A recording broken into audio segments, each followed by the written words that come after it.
ngayon at hindi naman kaya tinakasan na ng bait itong si Martin Romualdez na ito dahil ultimong anino niya, kinakatakutan niya. Ultimong sarili niya, sinusuntok na niya. Ay, mayroon ng something dito kay Romualdez na ito dahil talaga namang matindi na yung pagka-praning nito. At ito yung mga taong mag-aambisyon.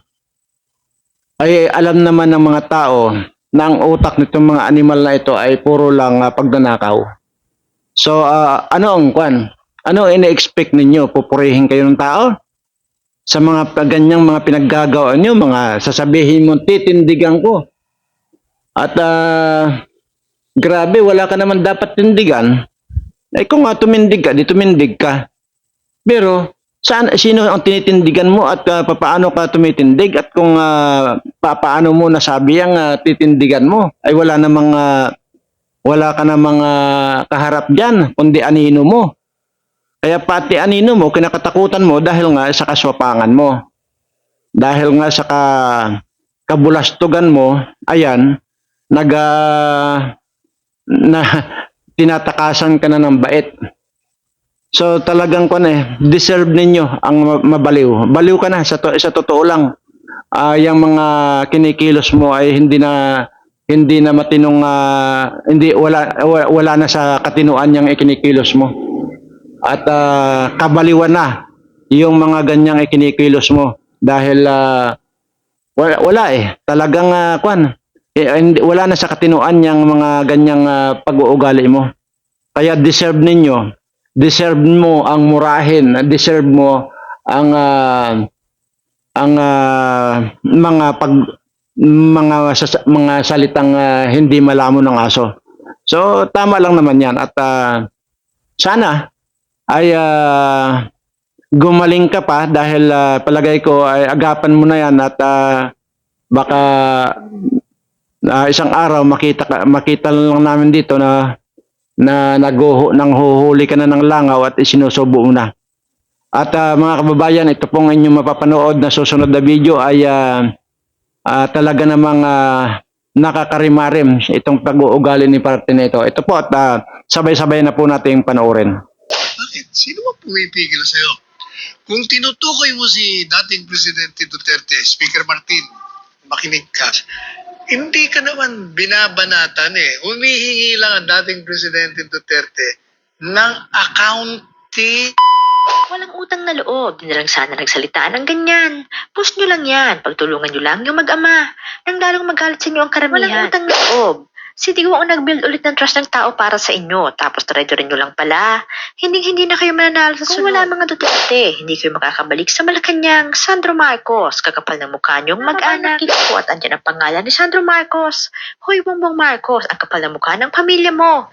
Grabing never again ng isang Marcos. Last nyo na yan, mga ipokrito. I'm Marcos. Ito ba ang uri ng Marcos ngayon? Mga ingrato. Dekada bago nagkaroon ng maayos na himlayan, CPFEM. Tapos yung presidente na nagbigay sa inyo ng halaga, tinatarantado ng pamilya mo. Kaya ekis na kayo sa amin, buong angkan ko. No to Marcos again. Sino bang tumatakot sa inyo o natatakot kayo mag-liquidate ng mga resibo? Hoy, kapal moks ninyong lahat.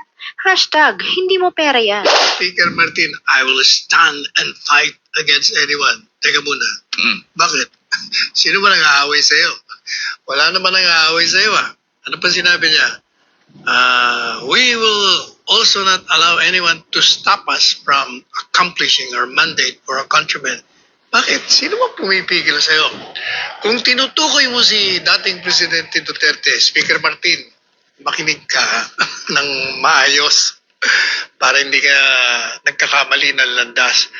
Hindi ka naman binabanatan Humihingi lang ang dating Presidente Duterte ng accounting.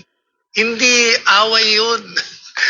Kung baga, pinapaalalahanan kayo ang inyong mga tungkulin sapagkat public office is a position of trust and you're accountable to the people. Ngayon, nagre-react ang Kamara de Representante doon sa binanggit ng dating Pangulo na Rotten House.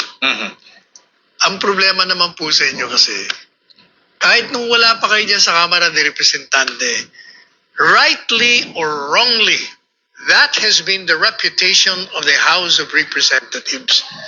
Talagang yan ang reputasyon eh. Kung may inuulit lang yan ang kalakaran, yan ang pananaw ng maraming tao sa ating mga kababayan. At hindi naman po masasabing walang basehan ang ganong pananaw. Sabagat kung titingnan natin ang mga demanda sa mga miyembro ng Kamara at pati ng Senado, ay makikita natin na punong-puno ng demanda ng mga katiwalayan.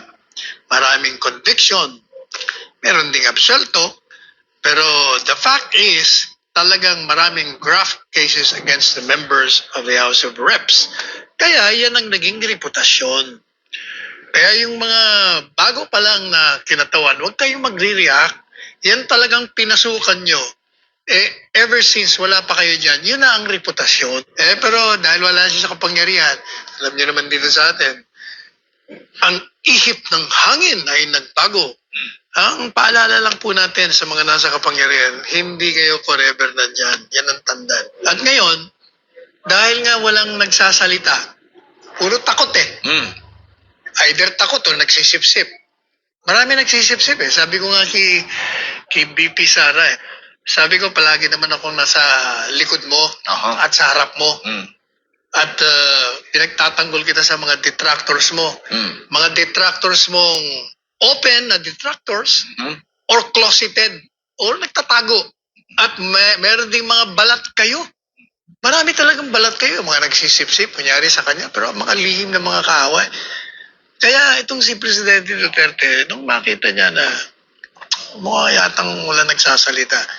Kaya if you notice, he started even his show, naging dati, once in 2 months lang yan eh. Biglang naging every week. Kaya mabuti ho yan. Makinig na lang kayo. Di ba sabi ka na nga natin dito eh.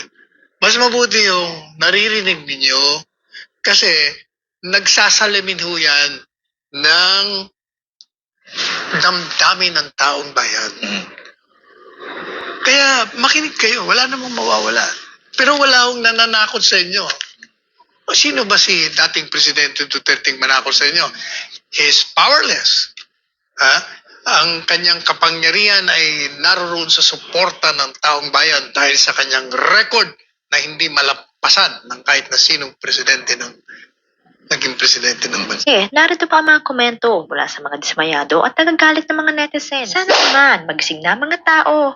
Tama na mga Marcos, ibalik ang mga Duterte. Hindi ba ganyan? Mga Filipino taxpayers ang humihingi ng transparency and accountability.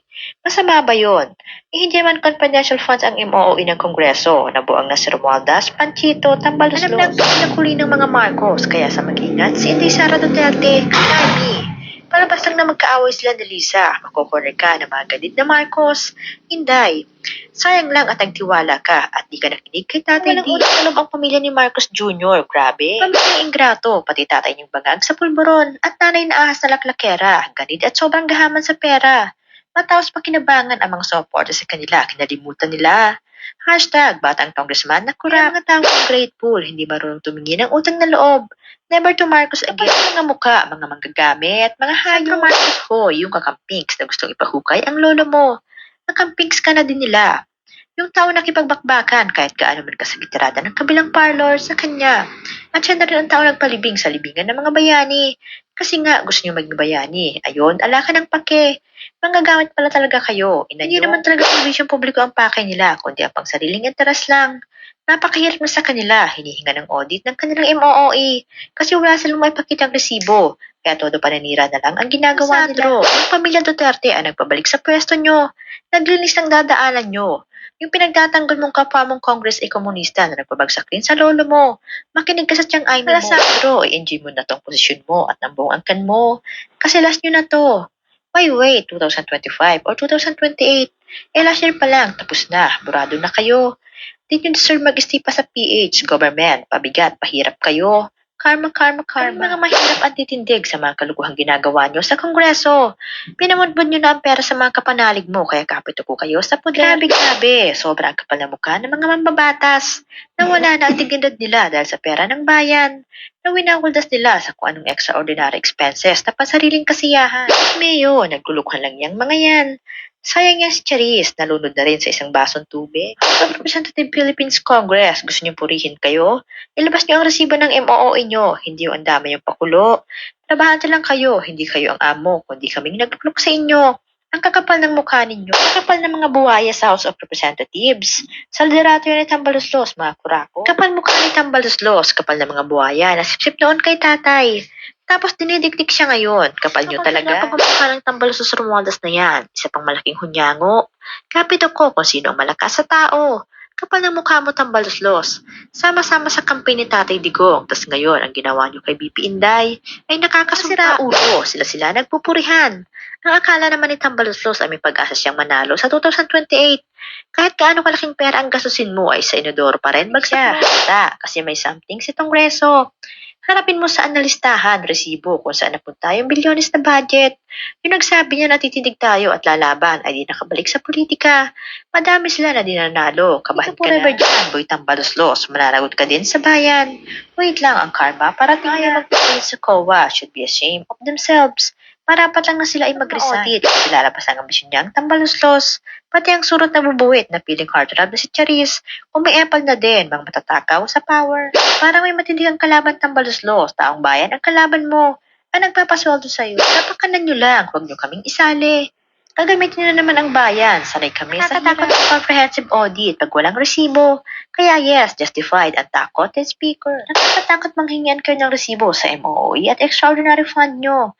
Hashtag, hindi mo pera yan. Ang Congress pa ang piling victim. Sila nag-wawalas ng pera ng bayan. Tapos tayo mga ordinaryong tao. Halos di makabili ng bigas. Ang Congress at ang family nila nagpapasarap lang sa buhay. Ang kakapal ng pagmumukha. Ano masasabi mo sa isyong ito? Just comment below at i-like mo na rin kung nagustuhan mo ang ating isyong kinalakay. At syempre, huwag kalimutang mag-subscribe. Maraming salamat sa panonood. Mahalin po natin ang Pilipinas.